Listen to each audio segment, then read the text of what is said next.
अपना जो तिलक करते वही तिलक लगा के और तुलसी पधरा देते थे बस।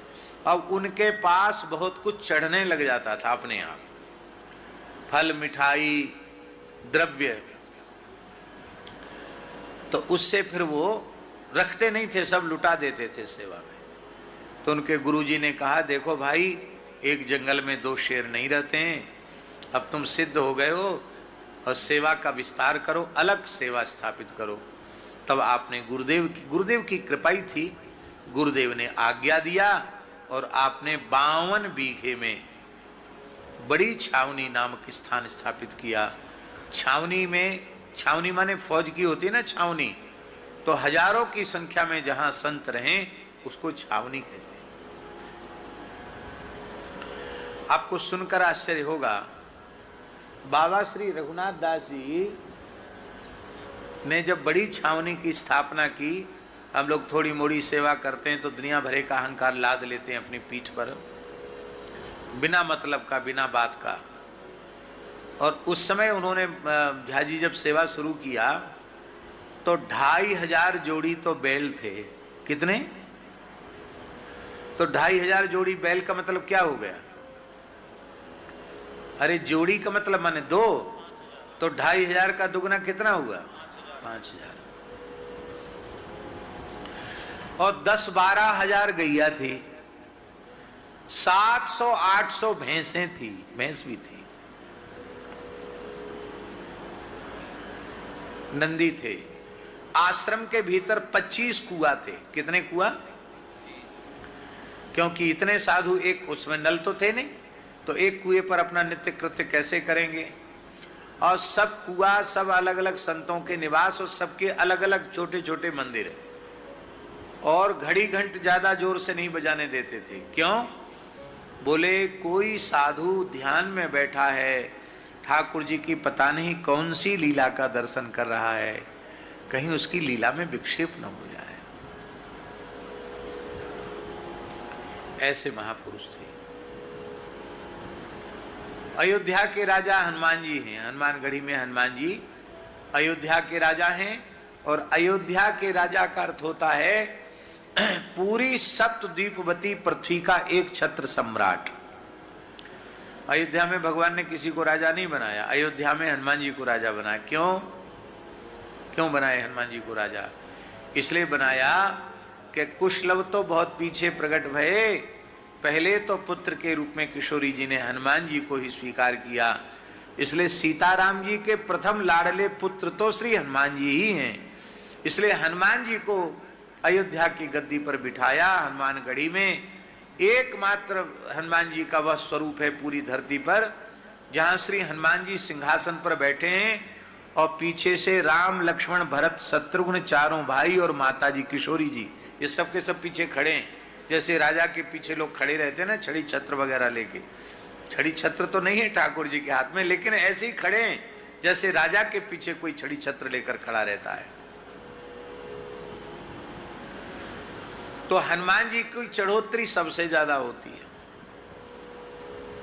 राजा हैं, पर बाबा श्री रघुनाथ दास जी का समय ऐसा था कि हनुमान जी से ज्यादा मेला के समय चढ़ोतरी हो जाती थी बड़ी छावनी में सनातन भगवान की।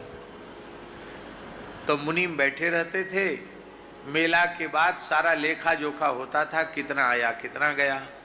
फिर साधु जाता था और वो पूछ के आता था वहां हनुमानगढ़ी में कि राजाधिराज हनुमान जी को कितनी भेंट आई।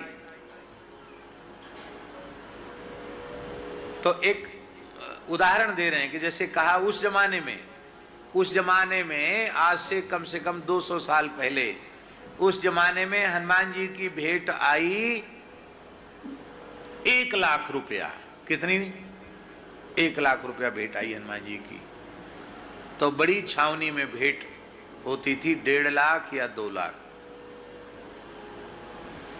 तो बाबा कहते भाई हम तो प्रजा हैं, राजा तो हनुमान जी हैं। प्रजा की आमदनी राजा से ज्यादा नहीं होना चाहिए, नहीं राजा सब प्रजा के सेवा के कार्य कैसे करेगा। तो वो जितना ज्यादा हनुमान जी की चढ़ोतरी से जितना ज्यादा होता, वो सब का सब हनुमान जी के यहाँ भिजवा देते, अपने पास नहीं रखते। और साधु सेवा ही नहीं, मनमोहन शरण जी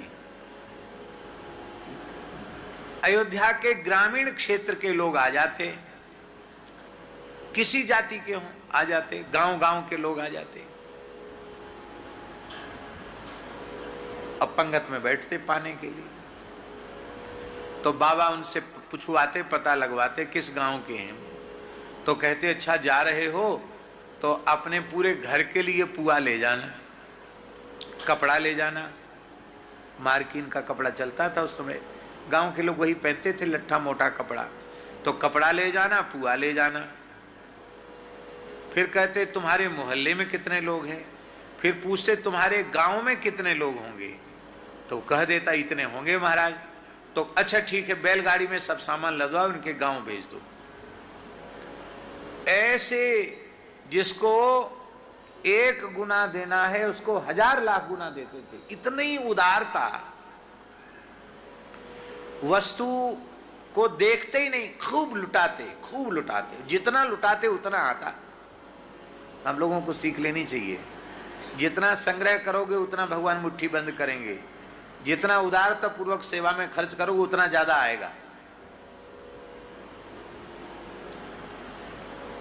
हमारे निकट जब पहले पहले बाबूजी आए, उड़ीसा वाले जगदीश दास जी, तो वैश्य है ना, तो वैश्य को थोड़ा पैसे की पकड़ होती है। तो कहते आप आमदनी तो हो नहीं रही है, आप कहते यहाँ 10,000 दे दो, हाँ 20,000 दे दो, हमको तो कोई बात नहीं, पर थोड़ा नाक मुंह से कोड़ते। तो हमने उनको कहा, कई बार मैंने कहा देखो हमने तुमको मांगा था 10, यहाँ दिया 10, आज देखो शाम तक 20 हो जाएगा। हम तो विनोद में कहते कि आज शाम तक 20 हो जाएगा, और 20 का 30 हो जाता। तो बाबूजी को 10-20 बार ऐसा चमत्कार हुआ, बोले अब हम कान पकड़ते हैं, आप जितना कहोगे, जब कहोगे, जो कहोगे हम दे दें। और बिल्कुल पक्की बात, आप कंजूसी करोगे तो ठाकुर जी की तरफ से कंजूसी है। और अब तक सारे काम 0 बजट से शुरू हुए, पहले से कहीं कोई पैसे की व्यवस्था नहीं, और कोई काम रुका अब तक, न रुका न रुकने वाला है, क्योंकि हम करता है ही नहीं, करता और कारिता श्री रघुनाथ जी। तो ऐसे बाबा लुटाते थे। अकाल पड़ गया, अन्न का कंट्रोल हो गया, और लाखों हजारों लोग आकर के वहां भोजन करने लगे बड़ी छावनी में। महाराज चूल्हा कभी ठंडा ही नहीं होता था, और पुआ की तई कभी उतरती ही नहीं थी। अंग्रेज गवर्नर आया, अंग्रेज गवर्नर आया, उसने कहा सरकार से तो कुछ मांगता नहीं, यहां से उठ के कहीं जाता नहीं, इतनी सेवा कैसे करता है। तो अंग्रेज गवर्नर ने उनसे पूछा, आपका उपासना क्या है। टूटी फूटी हिंदी बोलता था, आपकी उपासना क्या है, आपका उपासना क्या है। मैंने उसके कहने का अर्थ ये था कि आप कौन सी सिद्धि कर रखे हो, किसकी उपासना करते हो कि इतना सब कुछ आता है, और हिसाब किताब लगाना भी बहुत कठिन है। तो आपने हाथ जोड़कर कहा, सबको राम जी बोलते थे, कहा राम जी कोई उपासना न रह जाए, यही हमारी उपासना है। माने कोई भूखा न रह जाए, यही मेरी उपासना है। उनकी परंपरा में एक बड़े दिव्य महापुरुष हुए। ये गोबर के ऊपर इतनी बड़ी भूमिका बनानी पड़ रही हमको। एक दिव्य महापुरुष हुए, उनका नाम हुआ श्री महंत श्री कौशल किशोरदास जी महाराज। वहां की ये परंपरा है बड़ी छावनी की, कि वहां के महंत के आगे, आचार्य के आगे कान्य कुब्जाचार्य लिखा जाता है। कान्य कुब्ज विप्र कुलोत्पन्न व्यक्ति ही वहां आचार्य पीठ पर आसीन हो सकता है।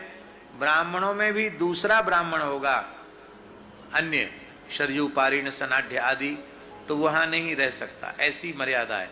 एक आध बार कभी उस मर्यादा को तोड़ने का प्रयत्न किया तो जिसको बिठाया वही समाप्त हो गया। तब से यही पक्का है। अच्छा, एक और विशेषता है, वहाँ गद्दी नसीन होने के बाद फिर 52 बीघे के बाहर नहीं निकल सकता।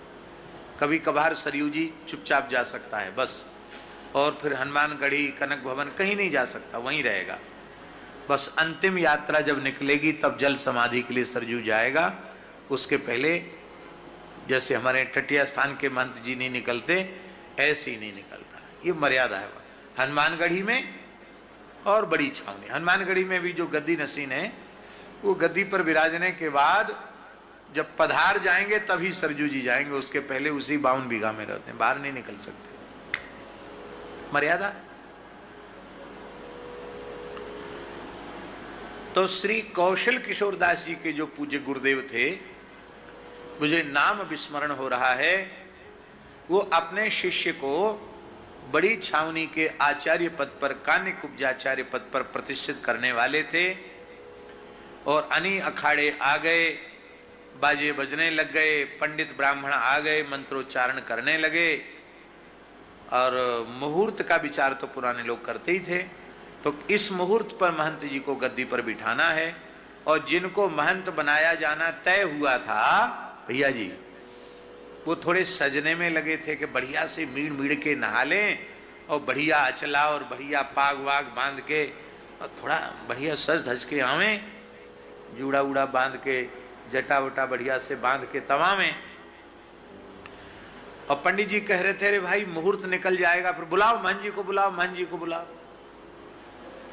तो किसी ने कहा बस आते हैं, तैयार हो रहे हैं। फिर थोड़ी देर में पुरोहित जी ने कहा, बाबा महंत जी को बुलाओ, बोले तैयार हो रहे हैं। फिर थोड़ी देर में करे, भाई कब तक तैयार होंगे, मुहूर्त फिर निकल जाएगा, क्योंकि आके पहले स्वस्ति वाचन करना होगा, गौरी गणेश पूजन करना होगा, अब फिर इतने बीच में तो समय निकला जा रहा है। तो उनके गुरुजी उठे और बोले नहीं, जो तैयार हो रहा उसको तैयार ही होने दो, इसी मुहूर्त में हम दूसरे बालक को बिठा देते। तो उठे वहां से महाराज जी, और तेजी से उन्होंने आश्रम का चक्कर लगाया। तो उत्सव था, महंती हो रही थी, तो सब भीड़ वहीं इकट्ठी थी, पर पूरे आश्रम के लोग इकट्ठे वहीं थे जहां ये उत्सव हो रहा था। पर एक बालक गौशाला में और गोबर उठा रहा था। यहां तक गोबर में हाथ सने हुए थे, क्योंकि कभी पतला गोबर भी होता, वो हाथ पे गिर जाता है। यहां तक हाथ सने हुए थे, कपड़े में भी गोबर लगा हुआ था। वो गोबर फेंक रहे थे, गौशाला की सफाई कर रहे थे। बस उसी का हाथ पकड़ लिया गुरुजी ने, बोले चलो चलो मुहूर्त निकल जाएगा, महंत बनना है तुमको। उस समय वो केवल 15-16 साल के थे। अब वो समझ ही नहीं पाया बालक कि क्या गुरुजी हाथ पकड़ के क्यों खींच रहे हैं। जब निकट पहुंचे तब समझ में आए कि महंत बना रहे हैं हमको। तो उन्होंने कहा, गुरुजी गोबर लगा है। अरे बोले लक्ष्मी जी की कृपा हो गई, यहां तक लक्ष्मी जी की कृपा। कहते ना उनके तो पूरे हाथ लक्ष्मी में हैं। बोले तुम्हारे जहां तक गोबर लगा वहां तक लक्ष्मी है, तुम सबसे प्रतापी पुरुष होगे इस परंपरा के, बैठ जाओ, हाथ धोने की जरूरत नहीं है। गोबर लगे शरीर से, गोबर लगे हाथ से, गद्दी पर बिठाया। और छावनी की परंपरा में प्रथम आचार्य चरण बाबा श्री रघुनाथ दास जी के बाद सबसे प्रतापी महापुरुष हुए वो श्री महंत कौशल किशोर दास जी। आप गए हैं बड़ी छावनी, वहां उनका विग्रह विराजमान, इतने विशाल मोटे तगड़े, एक मूर्ति विराजमान है, और किसी की मूर्ति नहीं है पूरे स्थान में। स्थान में केवल श्री महंत कौशल किशोर दास जी महाराज की ही मूर्ति है। अब समझ गए? जिसने गोबर नहीं उठाया वो योग्य था, सब संभालता था, वो बेचारा तैयार ही होते रह गया, और जो गोबर उठाता था वो इतनी बड़ी गद्दी पर विराजमान हो गया गुरु जी की कृपा से। ये गुरु जी की कृपा कैसे हुई? गौ सेवा के माध्यम से। इसलिए ये भाव जगाना कि वे हाथ धन्य हैं जो अपने हाथ से गाय का गोबर उठाते हैं। वे हाथ धन्य हैं जो गाय के लिए न्यार सानी खुद बड़े प्रेम से अपने हाथ से तैयार करते हैं। वे हाथ धन्य हैं जो गाय को खुजौरा करते हैं, गाय की पीठ को सहलाते हैं। जहां गाय अपना मुख नहीं ले जा सकती वहां उसको खुजाते हैं, उसको सुख पहुंचाते हैं। वे हाथ धन्य हैं। हम लोगों को गौशालाओं के लिए सरकारी अनुदान अथवा व्यक्तियों के अनुदान की आवश्यकता इसलिए पड़ रही है क्योंकि जैसी श्रद्धा से गौ सेवा हमें करनी चाहिए वैसी श्रद्धा से हम गौ सेवा नहीं कर पा रहे। आप कहेंगे आपने तो बहुत बड़ी बात कह दी, कहीं नहीं हो रही है ना, कहीं नहीं हो रही।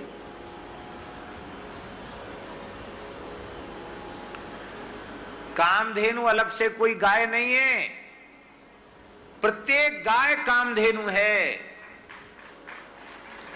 गाय का मतलब वेद लक्षणा भारतीय देसी गाय, जर्सी दोगली नहीं। हमने यहां स्पष्ट कर दिया। पूज्य पथमेड़ा महाराज जी की विशेष आज्ञा हुई। महाराज जी ने कहा सूरश्याम में जर्सी दोगली बिल्कुल बंद करो, शुद्ध देसी गाय लो, नहीं तो ब्रजवासी देसी गाय के पालन के लिए प्रोत्साहित ही नहीं होंगे। आगे चलकर लोग भूल जाएंगे देसी और जर्सी में फर्क क्या है। आरंभ में लोगों ने थोड़ा नाक मुंह भी सिकोड़ा, लेकिन शायद अब तो सब ठीक है, सब अनुकूलता है। महापुरुष कोई नियम बना जाते हैं, उसका लाभ सबको मिलता है। कामधेनु की संतान कामधेनु नहीं है क्या? प्रत्येक तुलसी का पौधा कल्प वृक्ष है। आप जो चाहो तुलसी जी से प्राप्त हो, सब कुछ देने में समर्थ हैं। अरे राम जी साक्षात ठाकुर जी को तुम्हारी गोद में बिठाने में समर्थ हैं। वस्तु और पदार्थ क्या होता है? धर्म अर्थ काम मोक्ष और पंचम पुरुषार्थ परम प्रेम वो तुलसी जी प्रदान करती है। पर श्रद्धा की न्यूनता के कारण तुलसी में पौधा या वृक्ष दिखाई पड़ता है। प्रत्येक शालिग्राम शिला, नर्मदेश्वर शिला, श्री गिरिराज शिला साक्षात चिंतामणि है। चिंतामणि का अर्थ होता है जो संकल्प करोगे वो आपको मिल जाएगा। पर हम नर्मदेश्वर, शालिग्राम और गिरिराज में शिला की बुद्धि रखते हैं, इसलिए हमको लाभ नहीं मिलता। जैसा लाभ मिलना चाहिए वैसा लाभ नहीं मिलता। हाँ, गिरिराज जी के बारे में एक बात स्पष्ट करना जरूरी है। हम गिरिराज जी की शरण में हैं, इसलिए गिरिराज जी का स्मरण हमने किया। पर यह बात सुन के कोई गिरिराज जी उठा के अपने घर में मत ले जाना, क्योंकि साक्षात भगवान नारायण ब्रजवास करने के लिए पर्वत के रूप में यहाँ प्रकट भये और उनको आप ब्रज छुड़ाओ, ये अपराध है गिरिराज जी के प्रति। तो ऐसा मत करना। शालिग्राम जी को कहीं ले जा सकते हो, गिरिराज जी को सब जगह नहीं ले जाया जा सकता, ब्रज के बाहर नहीं। पर ये सब चिंतामणि। ठीक इसी प्रकार से प्रत्येक वेद लक्षणा भारतीय गाय कामधेनु है। पर ये कामधेनु है ये विचार हम नहीं करते। हम तो उसमें पशु बुद्धि रखते हैं, पशु का दर्शन करते हैं। इसलिए हमको सरकारी अनुदान की भी अपेक्षा रहती है और लोगों के अनुदान की अपेक्षा रहती। कहीं कहीं जाने की आवश्यकता नहीं है। गाय धर्म अर्थ काम मोक्ष चारों पुरुषार्थ तो देती ही है। विशुद्ध भगवत प्रेम प्रदान करने वाली गाय है। क्या नहीं दे सकती गाय? सब कुछ दे सकती गाय। पर हम लोगों में श्रद्धा की